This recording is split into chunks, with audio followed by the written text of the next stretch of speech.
fresh pa yung panganganak na nangyari sa akin last month. And thankful ako kay Yahweh kasi ginamit niya ako si God, yung mga advice niya.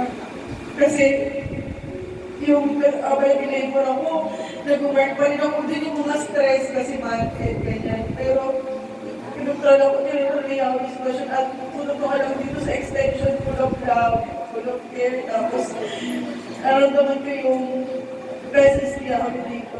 Kaya, ganito niya ako dahil maging maayos yung mga anak ko ay baby. Isang miracle yun. Ginamit niya ako kasi hindi ko kaya. Naramdaman ko yung ano ni Taji, yung love, care, bilang mother and spiritual advisor talaga. Talagang sabi ni Nathan nung nanganak ako, sabi niya, galing niya ako, hindi na mo totoo sinabi ni Taji, propeta niya, talaga si Taji, tingnan mo,